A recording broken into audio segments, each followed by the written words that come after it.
Good evening, ladies and gentlemen. It's today's date's the 13th of October, this meeting of Cabinet, and the time is 6 p.m. Welcome, everybody. I will read out the list of apologies, but I don't have any because all members of the Cabinet are present. As we move on to item 2, the declaration of interest of any members or officers here present. Anything to declare with regards to tonight's agenda? Okay, thank you very much. The minutes of the last meeting, as in the agenda pack.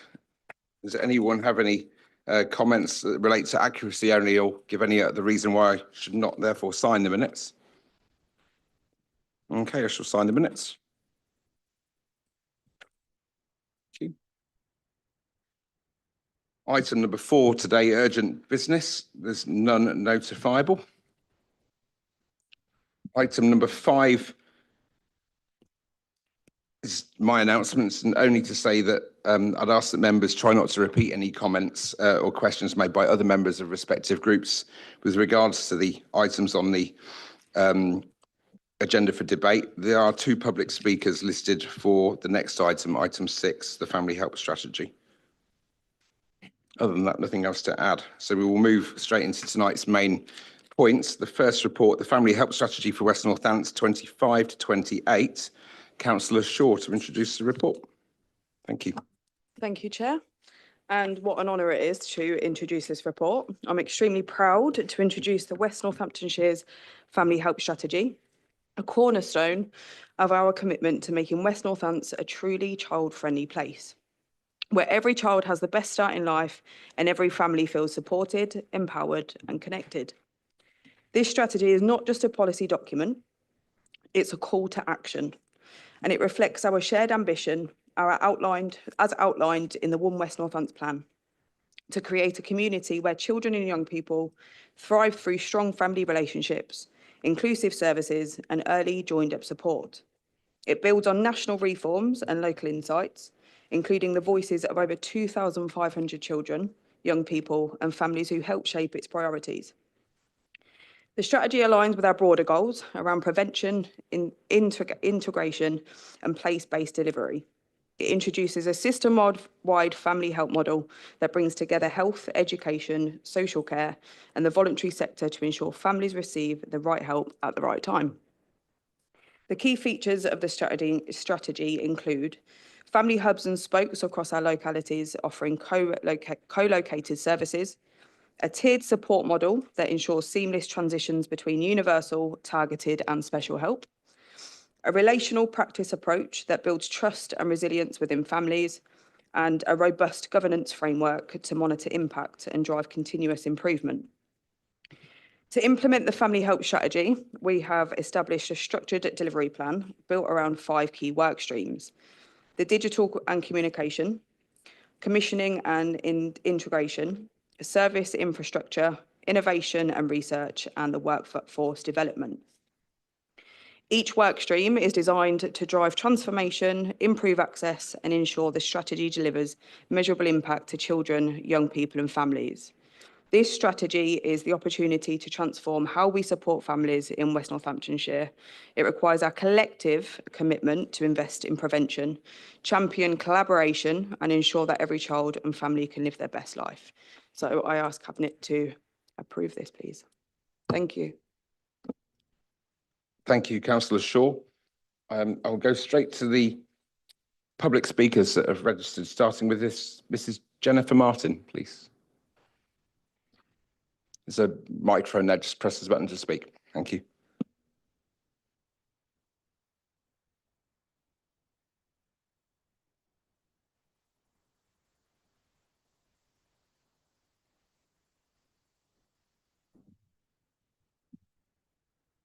Good evening, everyone. My name is Jennifer Martin, as you've rightly said. So I'm here. Thank you, Chair, for this opportunity.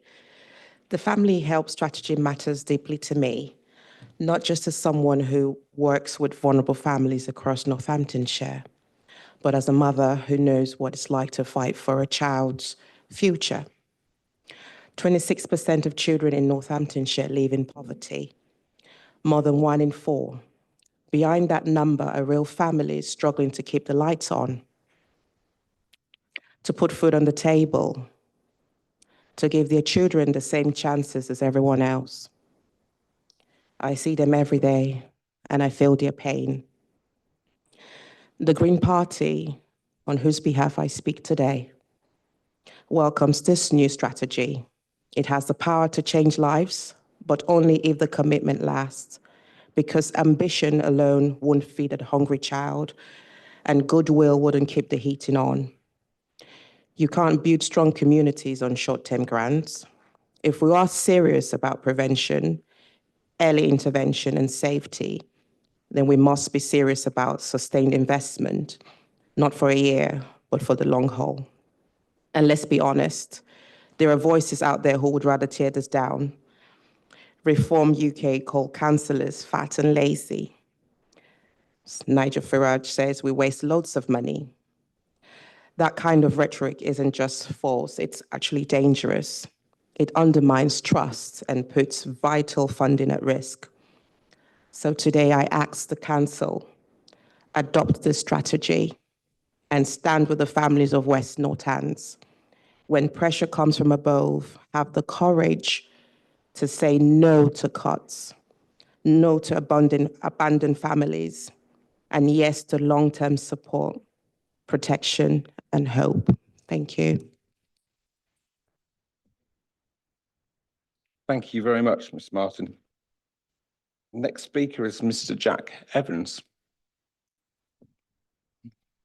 His second appearance at Cabinet. Well done, Jack.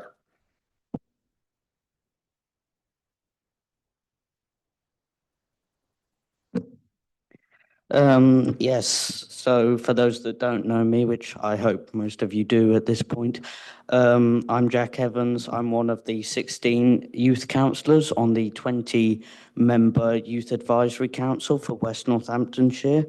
Yeah, so I won't be too slow because I'm conscious of your time. Can I begin by saying that it is encouraging to see West Northamptonshire Council taking such a proactive step towards building a truly child-friendly place through this new family help strategy. As an elected councillor, I have a youth councillor. I have seen firsthand how challenges young people face rarely fit into neat departments, such as children's, families and education, local economy, and public health, and even yourself, Chair's strategy, cabinet portfolios. So this strategy recognises that it puts relationships before bureaucracy, and is a move towards joined up working through family hubs, which is what I believe we need. So in recent months, I've spoken with students and members of the young youth category of people, and especially in rural areas, which is where I'm based. And the message I get is clear, that we need adults who listen and act with them, not for them. I think it feels undermining to some people, some young people, that we have these actions taken for us and not working with us. The success of this strategy will, though, however, depend on communication. If young people don't know where to turn, or if services vary from one area to another, because we do have quite a wide area of this council, the best intentions of this strategy may get lost. So I'd like to ask the council to continue to involve the youth representatives and just young people as a broader category, and not just the consultation before the strategy, but in its delivery, and review. Family hubs are a brilliant idea and an opportunity to support and be visible in local communities. I know there's one only downstairs from here. So yes, I'll just run one question quickly. How sustainable is the funding? I think it's been mentioned before that this funding does only go up to 2028. So yeah, so just thank you for everybody that's worked so hard on this strategy. Yes, thank you very much. Thank you, Jack. And members of the Youth Council and the Parliament should be in the know that our members will turn up and support you in your endeavours as well. That's our commitment. Thank you. And I'm sure Councillor Shaw will take your question after the elected members will speak. And the next one on the list is Councillor Lister. I think you've got a mic there, Dan. Yes, thank you very much. And the Family Help Strategy is very ambitious, and I applaud its ambition for what we're trying to achieve. But maybe you could outline, because it's quite silent on the financial provision outlined within the report itself.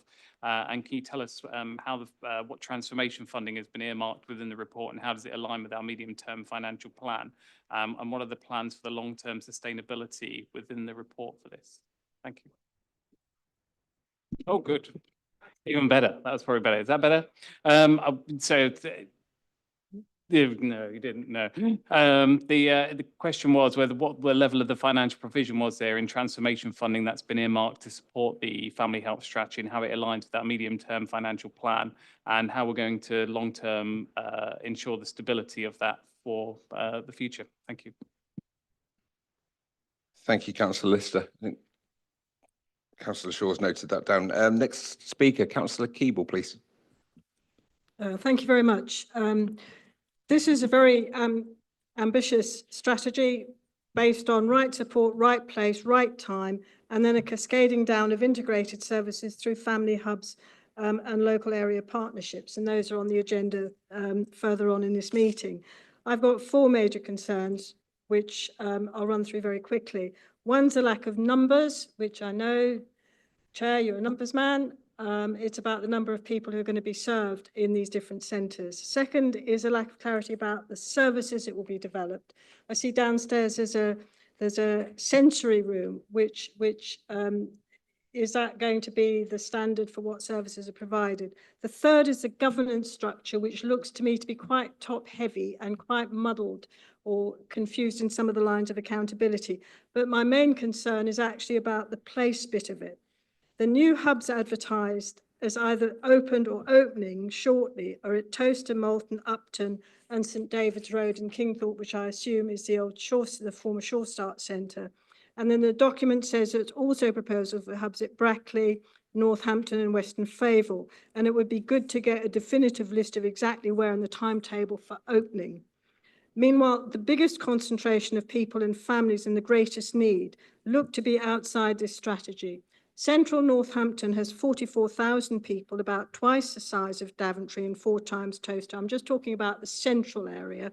The Eastern District has upward of 9,600. I understand the new Northampton hub is going to be at the library, but that's not where the people are. They're mostly in Spring Boroughs, Mount Spencer, Kingsheath, Semelong and St James. Families in the most insecure, most overcrowded housing, and the lowest paid jobs with the highest levels of multiple deprivation, without the services, without the family hubs. And then there's the Eastern District. Some of the most isolated communities, a long way from Weston Favell, are in Goldings and Southfield. That estate, population about 2,500, has 1 small voluntary sector day nursery, no health services, no council services at all, no church and no voluntary sector. Unfortunately, some of our areas of greatest need are very much public service deserts. There's a real need of more outreach there. Family hubs were supposed to ensure that all children have access to family services, and as the document says, change the reality that 1 in 3 lower income families don't have access to the services that they need to thrive. And this strategy will only achieve that if we get the right location for services, with the right hubs and the right spokes that connect up and meet those areas of profound need. So I would ask that as this strategy is taken forward, and which of course it will be, that those hubs and spokes do connect up with the people in the greatest need and lift them out of some of the difficulties which they currently have to face. Thank you, Councillor Keeble. I've got Councillor Ashruff down to speak next. She's okay. Move on. Councillor Aldridge.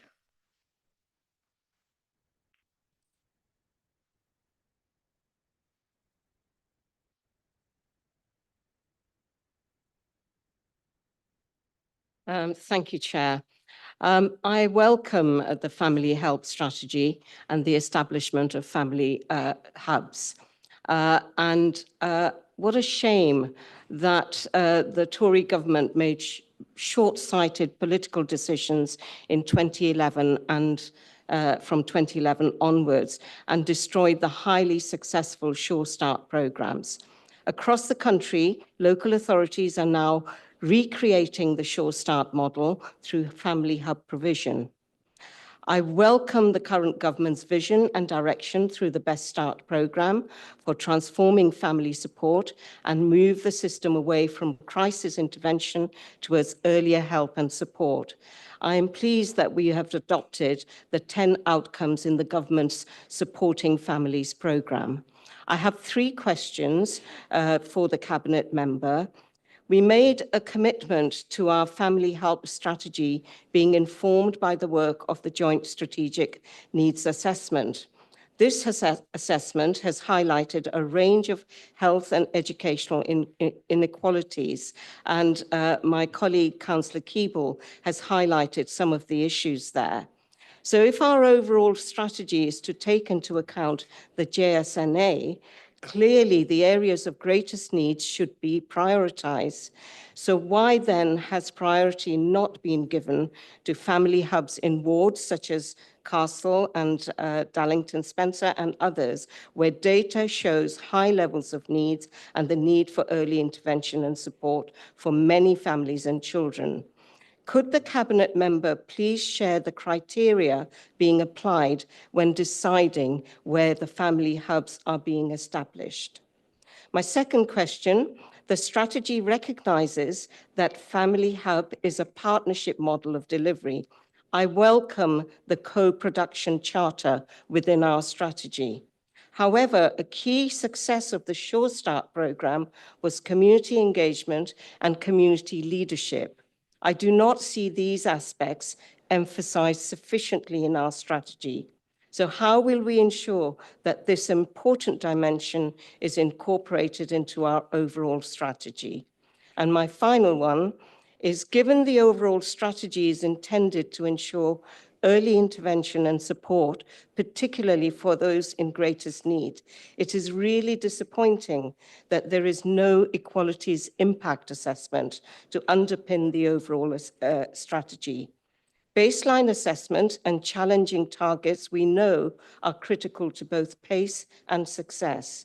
So will there be a clear set of deliverables and targets with numbers, which I know you like, Councillor Arnold, against which the impact of our strategy can be reported? Without this, how do we measure what difference our strategy is making? Thank you. Thank you, Councillor Aldridge. Next speaker I have down is Councillor Tolley. I assume he's not here, Councillor. I beg your pardon. Then in which case you're next to speak. Thank you. Thank you, Chair. Apologies from Councillor Tolley. We welcome the adoption and implementation of the Family Hub strategy, and we are looking forward to seeing the benefits of this work in our communities. We've heard from Ms. Martin about 26% of children are in poverty, and I would ask that you consider this as a metric that we should be regularly updating as a way of evaluating the impact of our hubs on our children and young people. I note that the proposal works around hubs and spokes models, and I look forward to hearing more about how the hubs and spokes will work together. I echo Councillor Keeble's concern about where we've got the hubs placed, and I echo Councillor Aldridge's requirement for rationale for the locations. We must have transparency. Also, please can we be clear on how quickly these hubs and spokes will be rolled out across other areas? I appreciate it's early days for the hubs. It does appear that activity and use is mixed. So please, are you able to confirm the current number of people actually using the hubs at present? It'll be useful to have a benchmark for future hubs and will provide steer as to whether we need to do more in terms of promotion. To that point, what has been done to advertise and promote them within communities? What are the numbers of people engaging with them? What services and activities are they accessing? We know anecdotally from people in Toaster that although there's a promise for 0 to 19 provision, some age groups within that grouping are catered for better than others, and some children perhaps are falling through the gaps. It may be teething problems, but please can you confirm what's in place to make sure that there's an even approach across the full age spectrum? And I echo my colleagues' point about metrics. We need to measure this. Thank you.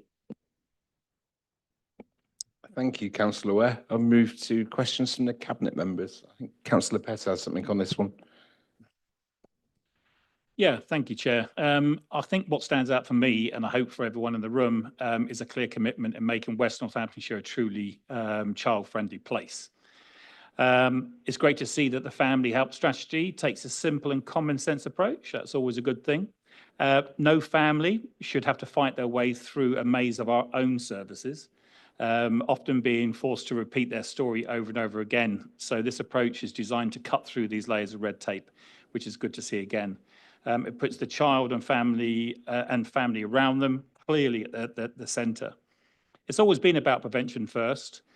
We spoke about it many times in our meetings about making sure that we're ahead of the game, and we must always look at reducing the challenges around families before it becomes a crisis. Everything is everything focus is on better outcomes, school readiness, stronger family resilience, safer communities, everything our residents should expect from us. Finally, I want to thank all the officers and partners and all those who have worked so hard on this to bring the strategy forward. Their effort means that we now have a bold and collaborative plan, as mentioned, and to make West Northampton a truly friendly family place. Thank you.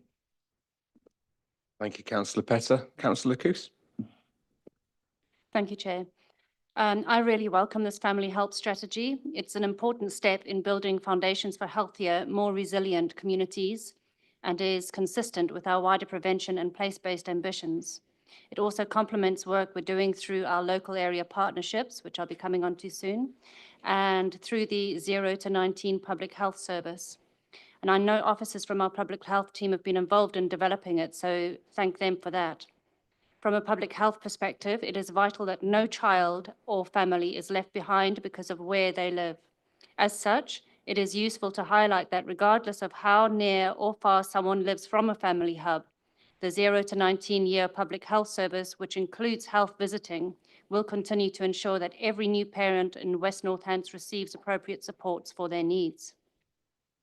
I welcome the opportunity to join up our work on prevention and early intervention and having more conversations with Councillor Shaw and colleagues in the Children's Trust on how we work together to deliver on this. Thank you. Thank you, Councillor Coos. Any other members of the Cabinet? In which case, I'm good to Councillor Shaw and Melanie to go back to the questions. Thank you. I just wanted to address Jennifer. Thank you for coming in and making the comments in what you have. It's very prominent that there are issues, but this family help strategy is the initiative that we need to move forward, and we need everybody to take collective accountability across board, whether it be police, whether it be health, whether it be, and this is what this is about. It's everybody coming together and putting the children first. Now, whilst we have got children and we have got adults, ultimately it's a life. So collectively, we need to just nurture each other, and this is what that's about. Jack always the youth voice is there right at the forefront of all of our minds, okay? So that's what's driven us and it will continue to. As for everything else technical from the councillors, I wanted to comment on what it is that Fazana mentioned on the Sure Starts. That's something that should never have ever gone anywhere, but it did.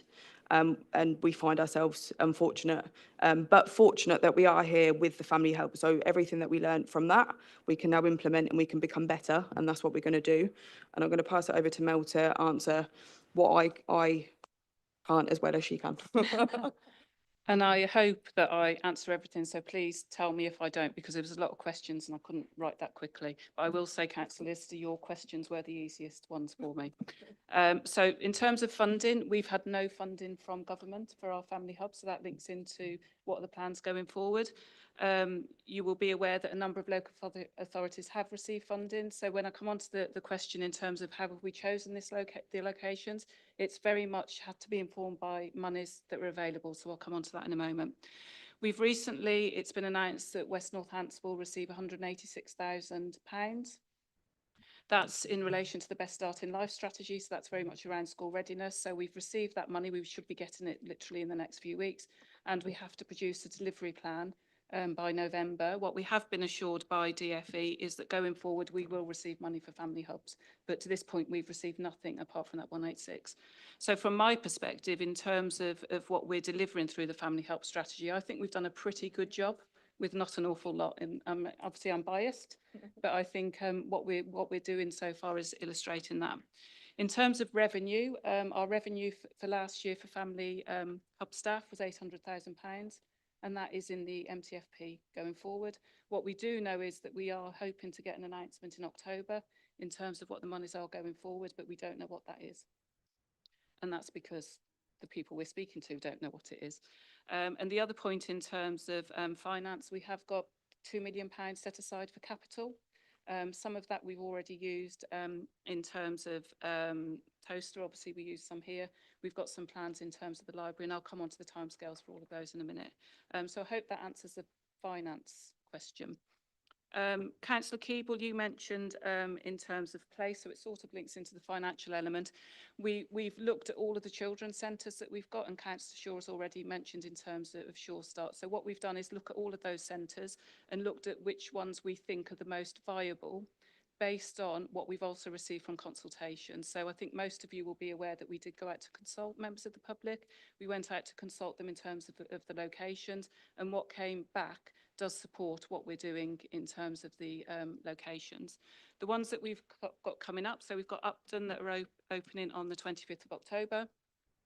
We've got Malton that will be on the 1st of November, and members of the public, just to be aware, we've worked quite hard with the Town Council in terms of Malton Community Centre, and we will be delivering services from Malton. We've got Daventry that will open on the 15th of November.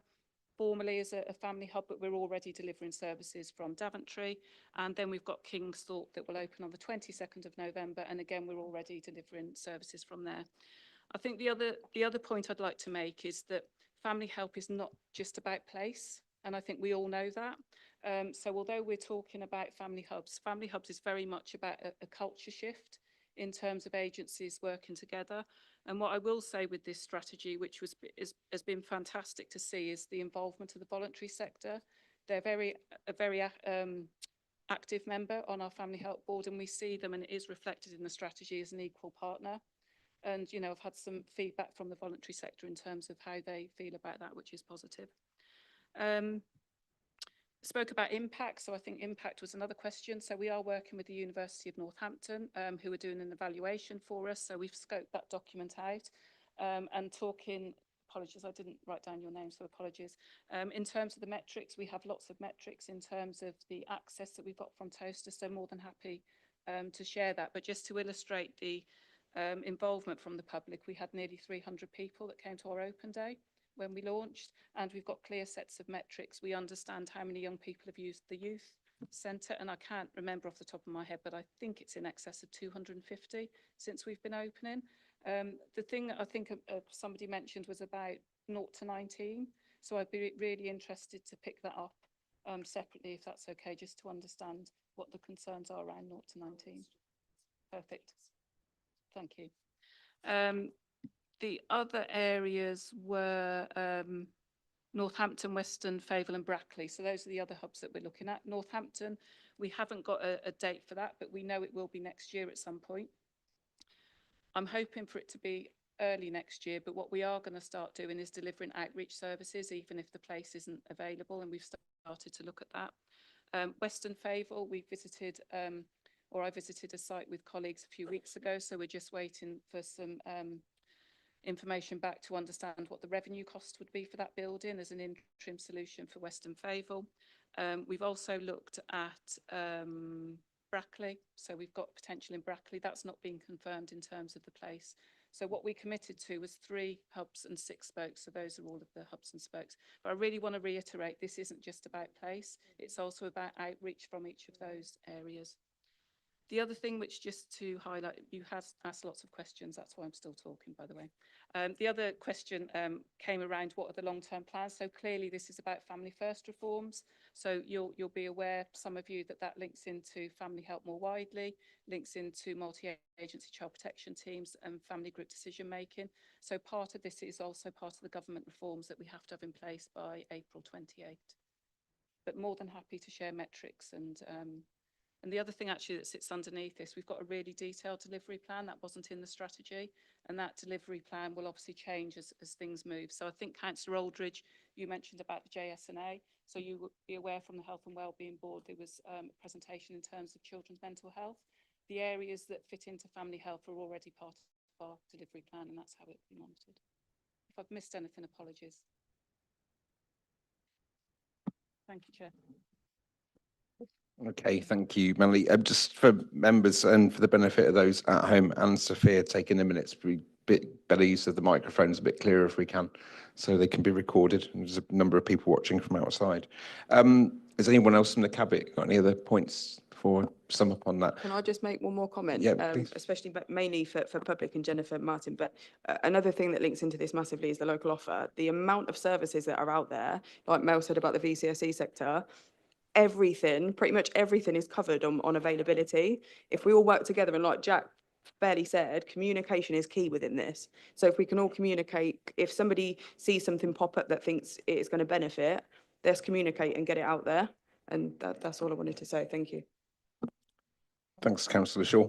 And to Councillor Keeble and Councillor Aldridge, I've been doing some numbers while I've been sat here listening to everything else. No shock, no surprises. It's quite interesting when we talk about the funding and what funding's available. 2024 to 2025, under the Conservative government, North Northants got £2.4 million towards this. West Northants got nothing.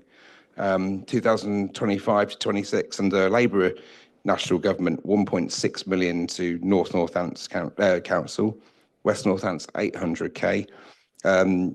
3 towns in North Northants all got £20 million each a few weeks ago in deprivation grants. West Northants Council towns nothing. And to Councillor Keeble's point, Castle, Kingsley and Semilong are areas with the highest deprivation. We don't have any money out of that settlement to support. And to the Better Start figures that Mel discussed there, the 186k, it's half what our colleagues in North Northants have got. So we're in a difficult place to provide services to our needs. And I'm sure colleagues will write to members of government and otherwise to bring this to their attention if they're not already aware. I don't think there's anything else to add to this other than the proposer and the seconder, and take it to a vote, please. To propose, Thomas, and Councillor Pettit to second, and a vote with a show of hands. Thank you. That's passed. We will move on to item 7 on the agenda tonight, the update on place model West Northamptonshire, and Councillor Laura Coos to introduce the report. Thank you. Thank you, Chair. Update on the place model in West Northamptonshire. The Cabinet is asked to endorse a refreshed local area partnership, a LAP model, reducing from 9 to 5 LAPs. This aligns with the integrated neighbourhood teams being developed by health partners and strengthens our focus on prevention and community-based care. 2 years ago, we set up the local area partnerships, or LAPs, to bring people together at a local level to tackle issues affecting health and well-being. They've helped us to focus on prevention and tackling inequalities. Lots has changed in the 2 years. The NHS 10-year plan has set out a move towards prevention and community-based care with the new neighbourhood approaches. The paper therefore proposed a refresh, moving from 9 local area partnerships to 5. These align with the emerging integrated neighbourhood teams and makes it easier to work together, reduces duplication and sharpens our focus. This isn't a proposal created in a corner office, but allows extensive public engagement, including surveys, focus groups, and one-to-one conversations with over 40 stakeholders. Fundamentally, LAPS will continue to bring together partners to work within the communities to address issues that impact on health and well-being, with a focus on prevention and addressing health inequalities. They will meet quarterly, agree local priorities based on community insight and data on the health and well-being of the local population. They will also set up task and finish groups to bring together the local expertise needed to tackle specific issues. The Place Board will have overall oversight of LAPS, and any issues or challenges which need addressing at a strategic level will be escalated. However, the LAPS will also work closely, sharing information and insight with the neighbourhood health teams. To support this work, the WNC has established a community investment fund with an initial allocation of 100,000 committed by the communities and public health team. This fund aims to grow through partner contributions, enabling investments in community assets that enhance well-being. And importantly, this new model will be delivered within our existing staffing and budgets, so no additional cost to the council. Councillors will remain a key part of this process. Each LAP will have 2 to 4 elected members with democratic services and will support the selection process to ensure appropriate representation. You and your colleagues will bring valuable local insight to our communities. We will help respond to local health needs by guiding the creation of action plans that recognise the lived experience of the people that live there. The steps that follow are clear. The LAP meetings will resume this autumn with a refreshed structure full in place by spring 2026. But first today, I'm asking Cabinet to endorse this refreshed approach to locality-based prevention.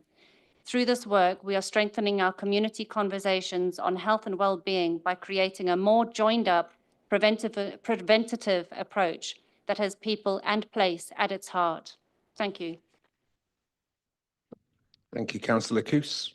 I've got 5 speakers on this item, starting with Councillor Lister, please. Thank you, and we welcome the continued development of the PLACE model and the focus on prevention and community-led action. The idea of streamlining the LAPS from 9 to 5 makes sense from the coordination point of view, but it does raise a question about how we maintain the very local connection that we have. Some of our rural and high needs areas risk becoming less visible if their voices emerge into larger geographies. It would be helpful to understand how we will keep the strong community representation under the new structure and how town and parish councils will feed into the new arrangements, often being the first to spot emerging local issues.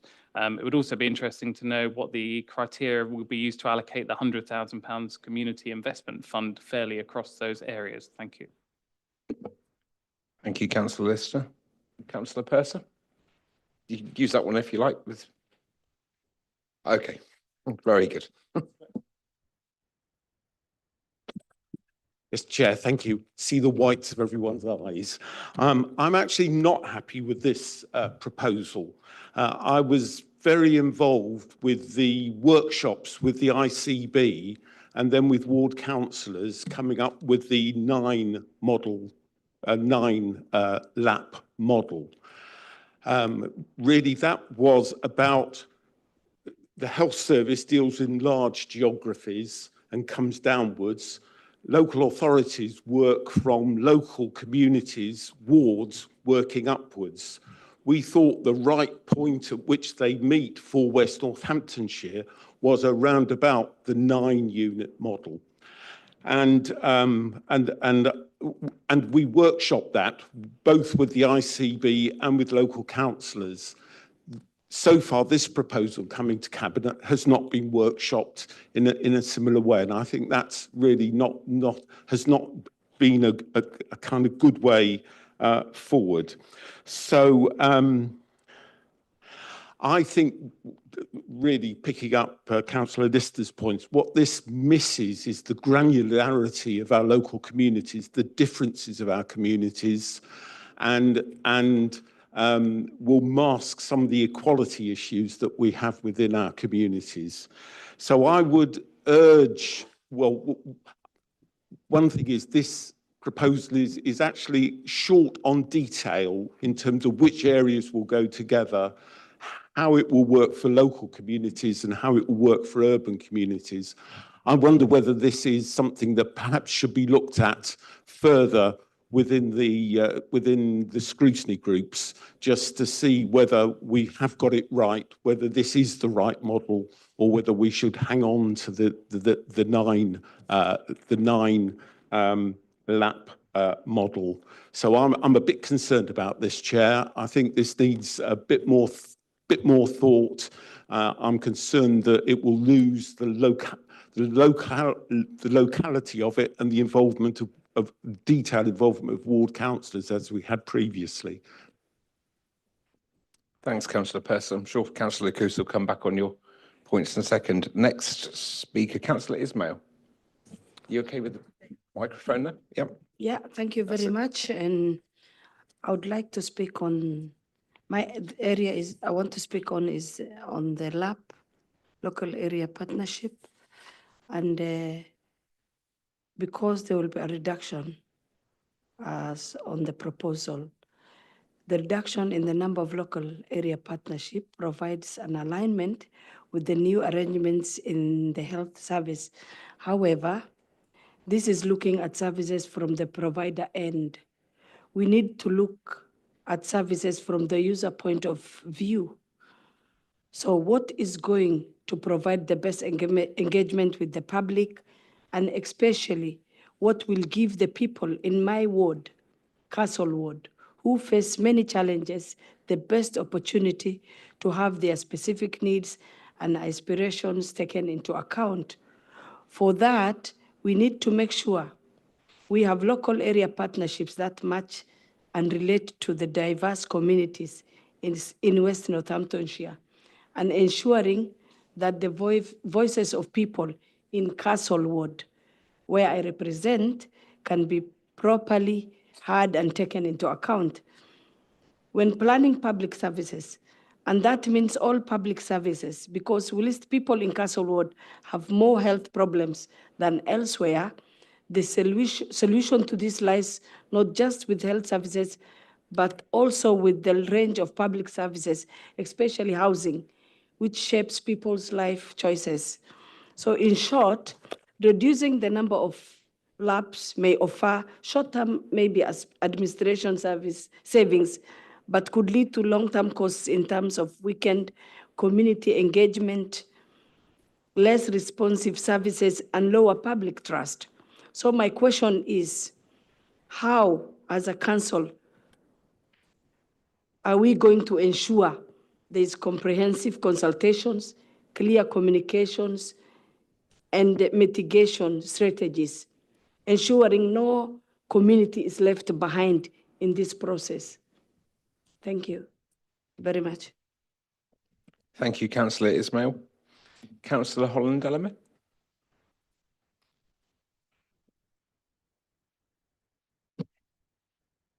I'll try not to repeat everything that's been said before, but I've been around sort of community for 20 odd years, and I can remember the time of the neighbourhood management boards.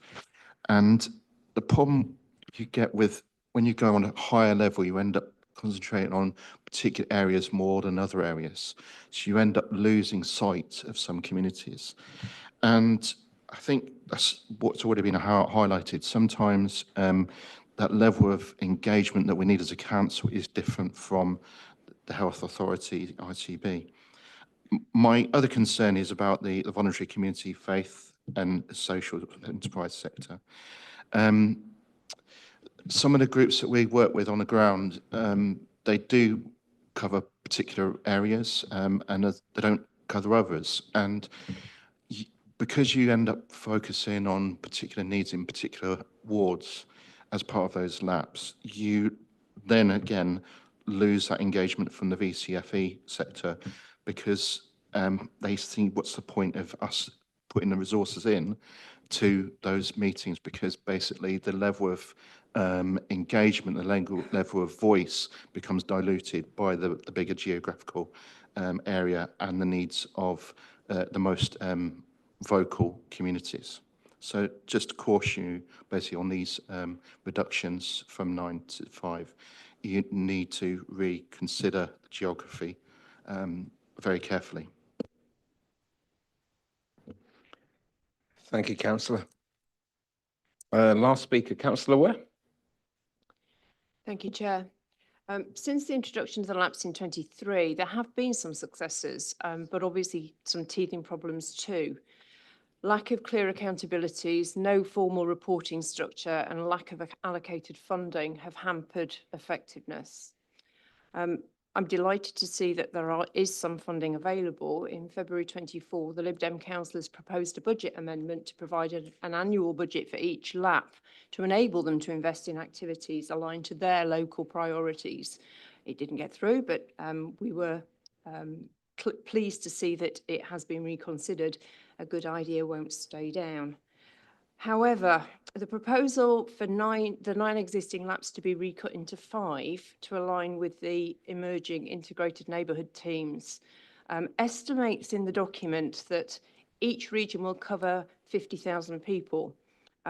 Please can you confirm the number of residents that the proposed LAPs intend to cover? The maths doesn't add up. It says 5 LAPs, 50,000. That doesn't cover all our residents. If we are looking at 5 LAPs, then each will cover around 90,000 people. And I echo my colleagues' concerns about the size of that. I note as well that Councillor Koo says that the funding is an initial allocation, and I look forward to follow-up of that initial allocation. There is no mapping provided in the paper, so from the Cabinet papers, it's not clear where the 5 LAPs are proposed to be. However, we understand that 3 will be covering Northampton, and then 1 for the northwest area and 1 for the southeast. This proposal does not serve our rural communities well. 1 LAP for northwest, covering a large swathe of rural communities as well as Daventry, and 1 for the southeast, again covering a large rural base as well as Towcester and Brackley, means that local doesn't really mean local in this instance. For these 2 LAP areas, we not only have a large geographic footprint, but varied communities with very different needs. So 5 might fit nicely with the emerging integrated neighbourhood teams, but it's not sufficient to provide a local area partnership approach. Also, the paper doesn't indicate what has been achieved by the LAPs to date. The coordinator that I've worked with has been excellent at sharing information and has done a remarkable job with no funding. Good work has been done, and I welcome the following information. I'll go slowly so you can make a note of these questions. What is your view on the successes of the LAPs to date? What plans are there to communicate those successes? We must build on the early work done by the existing LAPs, not least address the accountability and structures required. So, what plans are in place to ensure that the new LAPs have clear accountabilities and structures? Clear measurement of effectiveness should be established along with confirmation of roles and responsibilities, not least a chair for each. There must be protocols in place for oversight and scrutiny. In the previous LAPs, councillor representation... Just conscious of time, councillor Ware, sorry. This is my final point, Thank Chair. you. In the previous LAPs, councillor representation was allocated proportionally to the area the LAP covered. What plans are in place to ensure that appropriate representation in the new structure, cross-party representation for the geographical area must be included in the councillor allocation? Thank you. Thanks, councillor Ware. Members of the Cabinet, anyone like to comment on the table? Anna, there we go. Thank you, and understandably, members talk with some passion about the challenges present. I would like to kind of correct something maybe in the reading of it. This is not designed to neatly fit into the ICB. I cannot describe to you what a fantastic opportunity what's happening in the ICB is for us, because actually there's some dangers ahead for us. We've seen our ICB starting to do what they call cluster with Leicestershire and Leicester and Rutland, so it's gone to an even bigger footprint.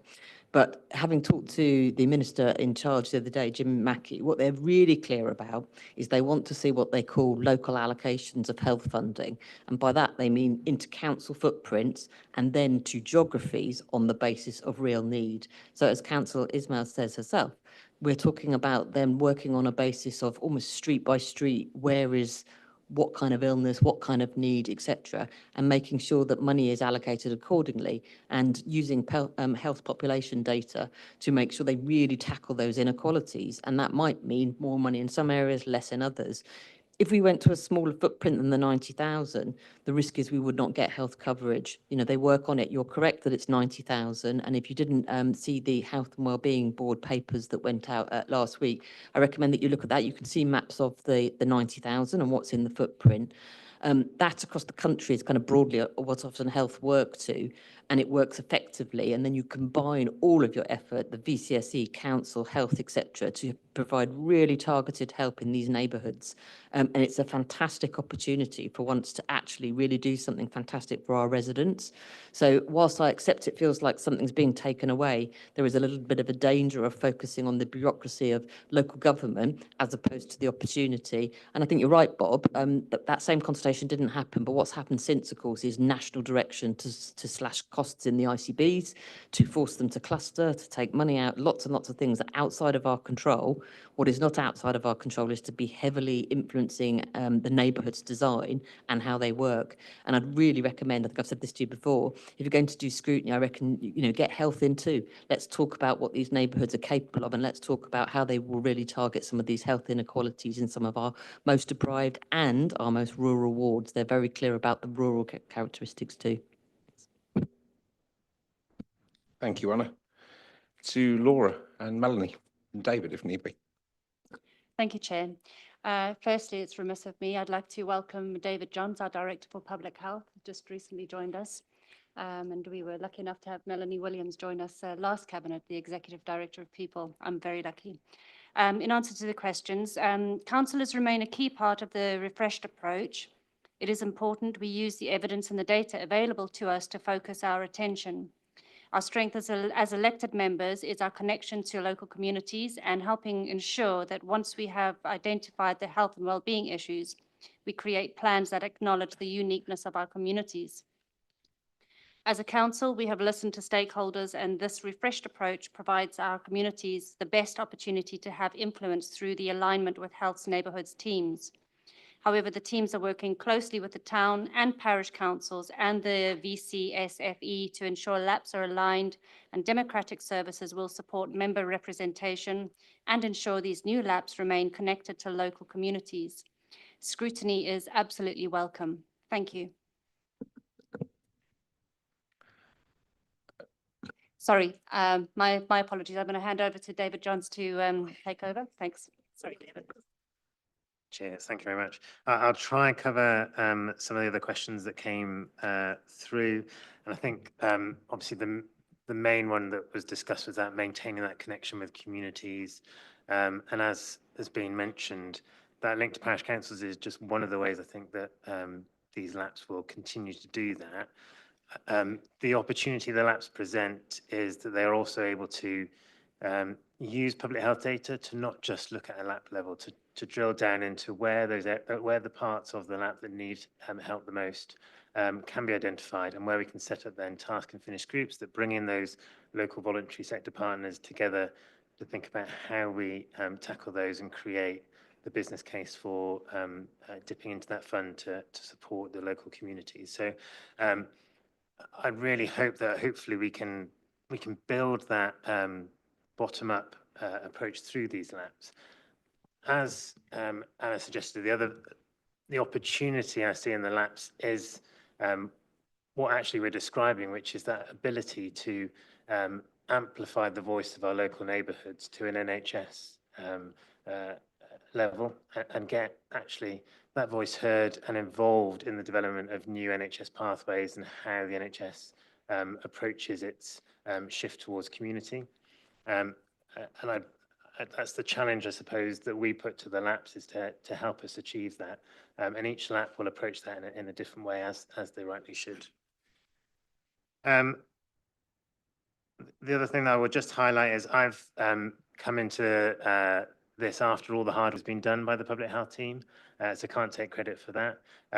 But know that there has been extensive conversations with a range of partners in building the model, but completely welcome the idea of, as Anna suggested, having these conversations with scrutiny with health partners to ensure that we maximise the opportunity that is available through LAPs and how best we capitalise on that, and ensure that we do have that pathway from local communities all the way through to NHS planning. There's probably some more that I've missed, but I'll leave it there. Thanks, David. Over to Melanie. I just wanted to reinforce that point that this is a bridge to neighbourhood, not the neighbourhood work. So the LAPs are about that vehicle bridging the gap, and it is a big gap sometimes with large institutions, and I think it's really important opportunity. I just wanted to reinforce that as Anna is departing, as sort of her leadership in neighbourhood is widely recognised in the NHS, and I'm going to be succeeding in that, and we're quite determined, both in social care and public health, to be having this as a really important vehicle to be listening to communities. So this is the start of the conversation, not the end of a conversation. Thank you. Councillor Shaw, did you have something to? I just wanted to welcome this massively and to state that I'm looking forward to making the link between the LAPs and our family hubs. So particularly the link with health, just to reinforce the best start in life. Like every child has the best start in life. Thank you. Thank you very much. Anybody else I need to add? Super. Okay. I mean, just to sum up for me, thank you very much, everyone who's put a huge amount of work into this. There was a key part of this was a town and parish communication that was echoed around the room from opposition members as well. It's one of the key parts of this administration's priorities is strengthening the town and parish relationship and making our leadership of this unitary authority visible in all areas. So I welcome this, but I'd like all members across the whole authority to act and contribute and support those towns and parishes, town councils and parish councils. If there's need identification, then bring it forward by all means. On that basis, we'll take it to a vote with the proposer, Councillor Shaw, seconded Councillor Last, and a vote with a show of hands, please. Thank you. That's carried.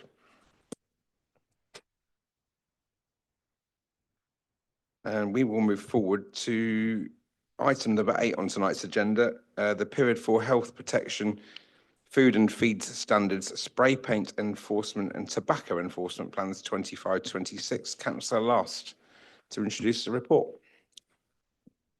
Thank you, Chair. Legislation requires council's regulatory services to present 4 plans to Cabinet on an annual basis. They're all included in the appendices to the report. Appendix A, Health Protection Service Plan 25-26. Appendix B, Food and Feed Standard Service Plan 25-26. Appendix C, Spray Paint Enforcement Plan 2025-26. And Appendix D, Tobacco Enforcement Plan 25-26. The Health Protection Service Plan and the Food and Feed Standards Service Plan includes requirements set out by the Food Standards Agency and the Health and Safety Executive. We're the enforcing authority for around 4,400 food premises, over 1,600 feed premises, and over 8,600 businesses for health and safety. The plan shows how competent officers will help to ensure that local businesses stay safe, that food and animal feed is safe to consume, and how they'll take enforcement action when necessary. There is a significant backlog of food hygiene inspections post the COVID-19 pandemic that cannot be reduced within existing resources. The executive leadership team were informed of the formal escalation by the Food Standard Agency, FSA, to stage 3 of 4 levels of its escalation procedure in June 2025. and they agreed to a 3-year plan to satisfy the requirements of the FSA.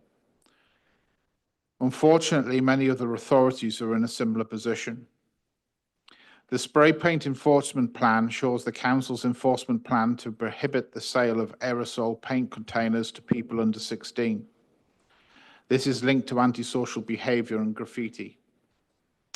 The tobacco enforcement plan shows the council's enforcement plan to carry out a programme of age-restricted tobacco controls, including nicotine and inhaling products, as well as covering the illegal supply of cigarettes to under 18s.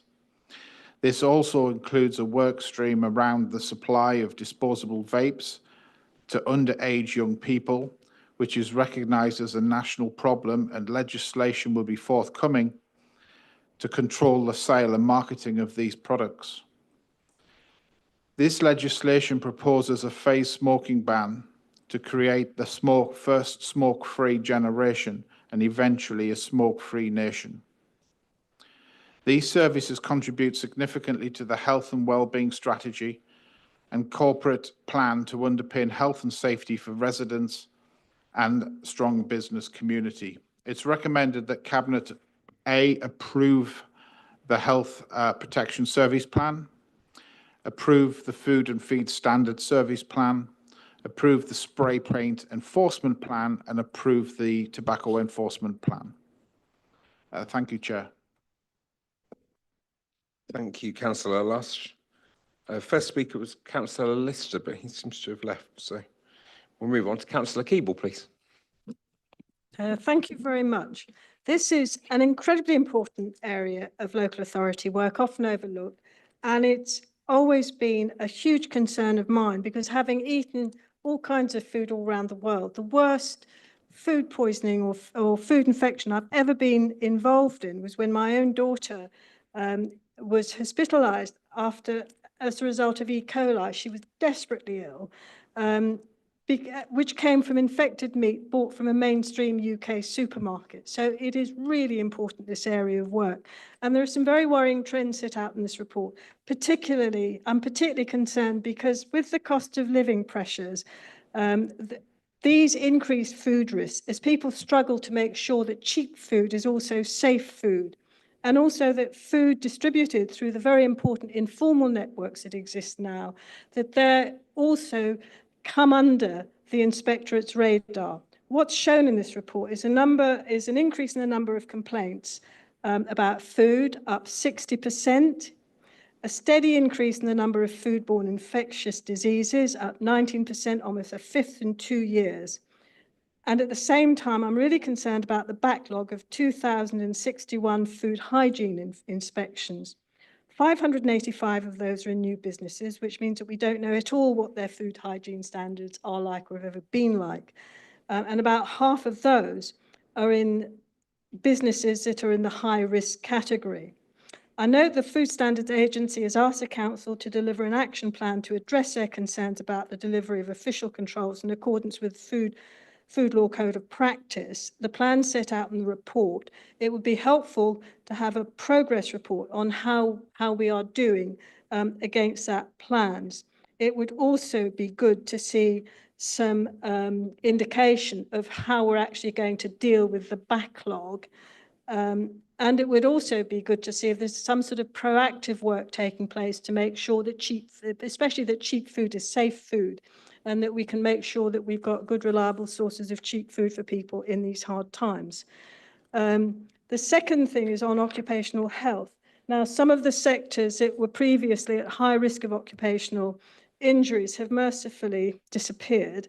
But there are also some newer employment sectors, notably in warehouses, for example, where people might be often work long hours on minimum wage contracts. And I wonder if there are any proactive inspections of the health and safety standards at work there, or if there's any advice provided on occupational health risks of people working long and antisocial hours, often in quite repetitive jobs. It can produce, for example, repetitive strain injuries and such like. And also in industries where people find it hard to complain. If people have got trade unions, then they'll usually talk to the health and safety rep of their union. But if the workplace isn't unionised, then they don't have anywhere obvious to go to. And I wonder if we could perhaps hear whether any proactive work is being done as we sort of see more and more warehouses opening up in our area. I think it's really unfortunate that all of these very key services are included in one report. They each deserve separate attention. And I would just say this area of work is often one that's top of a hit list for cuts when the budget comes. And I would ask that the administration please does not succumb to the temptation of cutting these services further. They are really important. I've seen from my own family that food safety is critical to actually saving lives, and would ask that this area of work is really protected. Thank you. Thank you, Councillor Keeble. Councillor Ismail. Thank you very much. And mine is also on the report about food and feed standards and also occupational health. They are all great concern when it comes to my ward, Castle Ward, on food safety. As the ward with probably the highest number of restaurants and other food outlets, the backlog in inspection is a big concern to me. We have a very big street, for example, Wellingborough Road, where we have so many restaurants, and for the trading standard inspection, which has possibly not done for some time, or I don't know how it is regularly done, there's a lot going on the food outlets. And especially having to see residents coming or seeing so many members of the community complaining of food poisoning and all sorts of issues from food outlets. I believe there is a strategy that will be in place for the trading standard to do their work properly, as well as the council, which has already agreed on an action plan.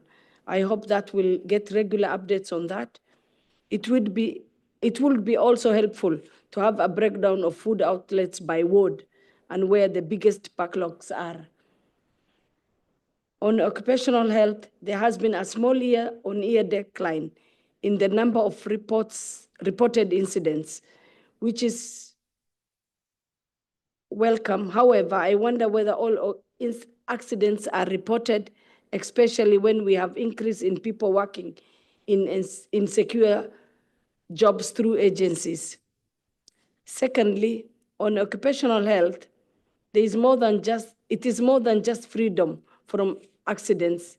There are issues like repetitive strain injuries, especially for people working in routine packing or food processing jobs, and also the impact of long hours of antisocial shift working. It is especially an issue in Castlewood. I've already referred to the early health deaths. The causes are unknown, but it is notable that in addition to the poor housing, one of the other factors that affects people in high numbers is basic employment and the possibility that workplace-related injuries and diseases are a problem. This section of the report that deals with occupational health is very short, and it would be helpful to have more information on this very important subject. Thank you very much. Thank you, Councillor Ismail. Next I have Councillor Purser. Thank you, sir. Councillor Holland-Delamere.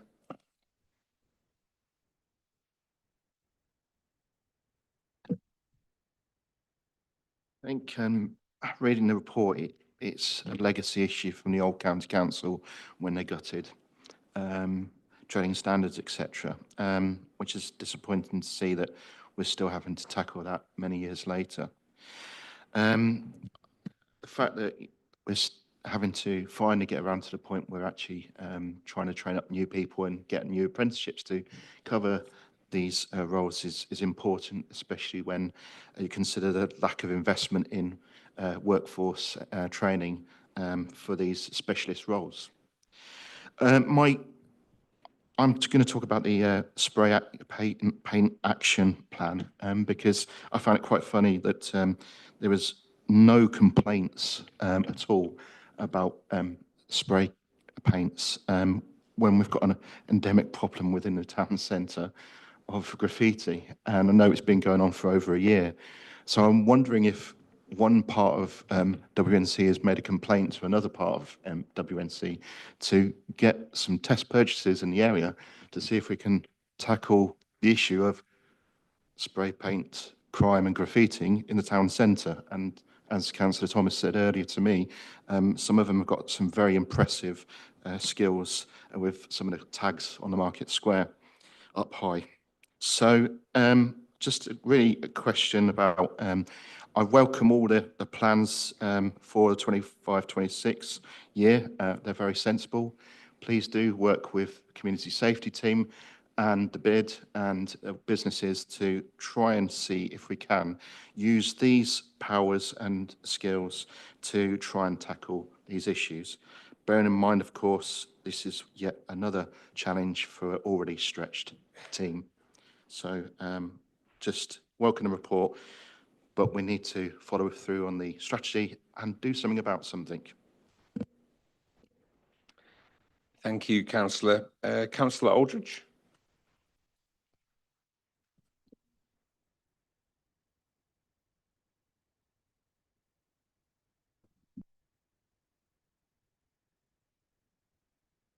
Well, I welcome the proposed tobacco enforcement programme for 25-26 and recognise the hard work of the Trading Standards team in tackling illegal tobacco and vape sales.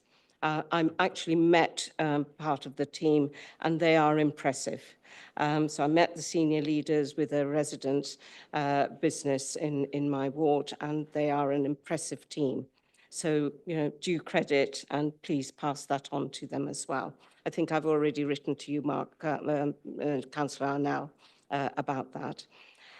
In respect of the use of tobacco and nicotine inhaling products by young people, I am particularly concerned about children and young people being drawn into the use of vapes. Smoking cigarettes is no longer seen as cool by many young people, but using vapes is now seen as acceptable and even desirable.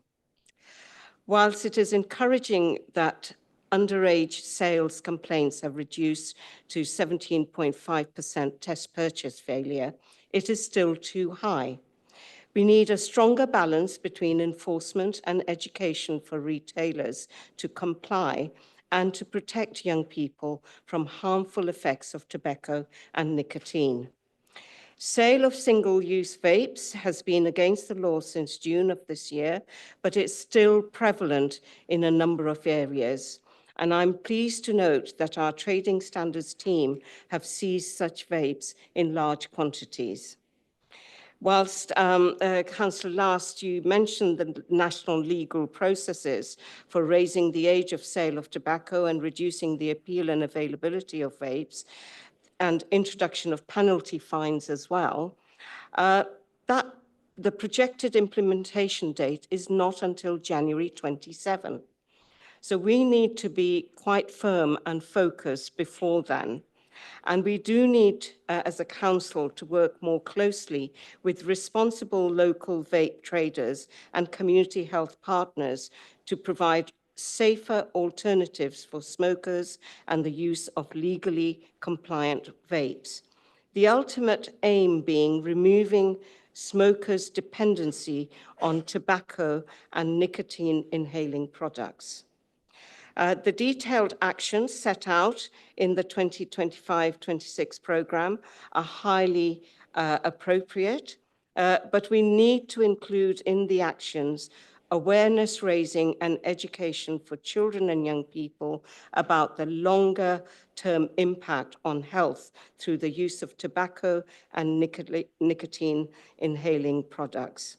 Clearly, health and education colleagues would need to be contributing to this along with trading standards. Thank you. Thanks, Councillor Aldridge. That was 3 minutes to the second. Okay. Well, it was 14 before, but I'll let you off.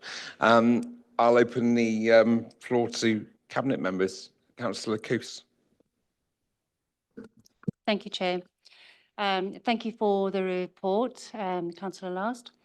The National Stoptober campaign is underway at the moment, helping thousands of smokers across the county to quit. The theme this year, Let's Quit Smoking Together, captures the importance of collective effort, and locally that includes the vital role our regulatory services play. Illicit tobacco enforcement isn't just about compliance policing. It is about protecting young people from starting to smoke and supporting adults to quit for good. I also want to recognise the continued work on illegal vape sales, especially with the new legislation on disposable vapes. It's vital that we prevent children and young people from being drawn into addiction through the same marketing tactics the tobacco industry used in the past. Thank you, Chair. Thank you, Councillor Coos. Anybody else? Councillor Stansfield. Thank you, Chair. As when I read the report, as many of you probably were, especially smart members over there, that I was quite shocked with the backlog with food standard inspections and obviously new premises as well, where obviously we don't even know what standard they're up to. So I really do think we need to have a big focus on this, and I would like regular updates if possible. Thank you. As well as everyone else would. Thank you. Thanks, Councillor Stansfield. Anybody else? Okay. Before Andrew, I might just add a couple of bits, if that's okay, before you sum up. Obviously, members, some of which will be aware, and Councillor Stansfield, I have an experience in catering, and I recall the day when I entered the catering trade where you lived in fear of the environmental health officer coming round, not to catch you doing anything wrong, but to support you in your endeavours to operate safely. And many years later, the Safer Food, Better Business model was implemented by Environmental Health, and you've seen as a benchmark basic for operating. I've been over the summer doing what we said we would do, being visible in our community, and that means attending a multitude of settings, to events, out and about in public across West Northants. As someone qualified and experienced, I find it quite interesting to buy a food item from one vendor and have a different observation of food safety in practice and that in process. So I think, hearing members around the room from all parties, I think what we're saying is that, information is also key on what standard we're setting. And that takes less impact than some things to get the message across. We don't want it to be a Charles Dickens case of the tale of two kebabs, but they are very different from one side of the authority to another, and it's something we should look at. But Councillor Last, to sum up. Thank you, Chair, and thanks for those comments. First of all, to Councillor Keeble, sympathy for the experience your daughter had, and it's not acceptable. I myself have had an issue with a mainstream supermarket where I bought chickens on 2 occasions, only to find that they were literally riddled with tapeworm or worm type substance in there. So I will be looking at how we prioritise risk and certainly make some observations and look at that in the near future. So I just want to set a little piece out on why we're here. We've talked about COVID and how that impacted resources and food standards and backlog and so on. I mean, that is the main reason we have the backlog that we have today. The Food Standards Agency said, well, hey, you guys don't need to inspect premises anymore because nobody's going to restaurants. If nobody's eating, then there's no need to inspect the restaurants. Of course, the clock's still ticking on the routine inspections. So when that was lifted and people started going to restaurants, there's a huge national problem because we have such a backlog from day one. So that aside, we can't recover with the resources that we had under the previous administration. We can't recover from that position. So at the moment, we are operating a priority and an intelligence-led priority system. If we get intelligence from the community about a particular establishment, of course, we will prioritize that work. And there's other prioritizations that we actually follow as well. But we have to do, what we can with the resource that we have. And I say resource because we only have one inspector and we've inherited that situation. However, we do have headcount for 4 apprentices. We're hiring 2 apprentices right now, and they will take a year or 2 to fully train up. We also have a 3rd person who was qualified as a food inspector in a different country, and we're potentially looking at cross certification to this country as well. So that's potentially 3, and of course then there's another 2 once they trained further down the line. And that approach is that approach is welcomed by the Food Standards Agency as a sure way of actually tackling the backlog as we move forward. Okay, I think in terms of cuts, we haven't had any cuts to food standards staff for the past 4 years. So I think that's something we need to recognise as well. And again, it's the backlogs being created by the COVID situation rather than anything else. Okay, what else do we have? Sorry? I just mentioned the informal networks. I don't know if you've given any thought to them. Informal network. The food distribution. For food distribution, sorry. No. Perhaps I'll write to you after. Yeah, that'd be great. Thanks, Councillor Keeble. I think it's also important to note that when we reverse this situation and we start making inroads into the backlog of cases that we have, that we work very closely between the regulatory services and public health. I think that close interaction is very important as well. So, yeah. In terms of spray paints and test purchases, yes, and thank you, Councillor, for your recognition that we do have stretched teams across all the facets of regulatory services. I've seen firsthand what regulatory services can achieve with very limited budgets and very limited resources. And I think the teams are, operating optimally. And I think it's to their credit. And we'd be in a far worse situation right now if it wasn't for their dedication to actually provide a service to our community. So I just want to recognise that. I think that's it, Chair. Thank you. Thanks, Councillor Last. I will have Sarah to come in. A couple of points. Thank you. I was just going to add actually that whilst we did have one permanent member of staff who was working on food safety, they were supported by some locums who were actually in the team as well. So they weren't on their own. It hasn't been a case of just that one person trying to do everything. There have been others, albeit they haven't been permanent employees. And obviously what we're looking for is a long-term, resilient, sustainable approach to actually, having people that are within the workforce who can actually, remain with the organisation and actually get through that backlog, etc. So rather than keep using locums, we've adopted this approach of having the apprentices and a staged approach so that we can ensure that they are supported and brought up to speed and we're tackling the issues that we want them to. The second point, there was a query around occupational health and about the support that we give workplace health and safety. We do offer support and advice to businesses, so we do that routinely anyway. There is a very simple kind of toolkit that's available on the HSE website, so the Health and Safety Executive website, and we do refer businesses over to that as well to help, local small businesses in that way. So, but yeah, we do obviously offer support to those that would contact us. Thank you. Thank you, Sarah. That's any of the points. I'll just sum up. There was another part I might add to Councillor Last, but just for the note.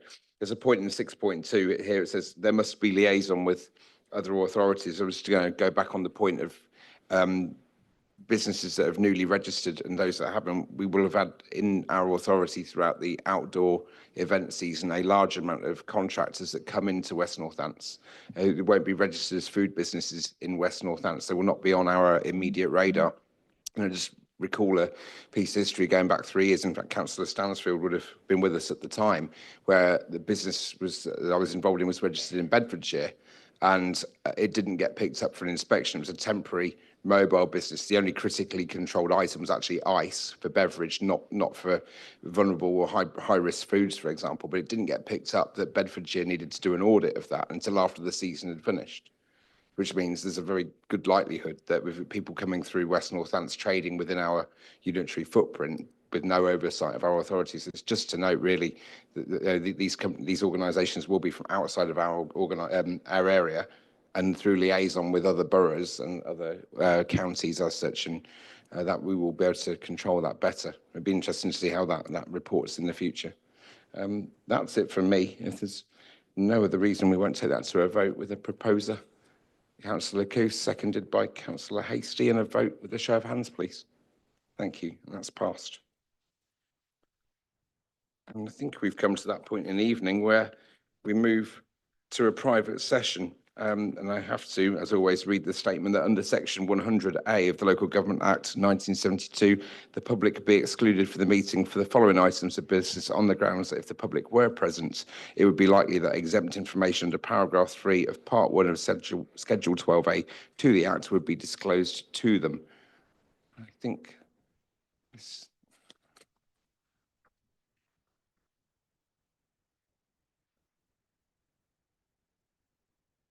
And we can take the recording.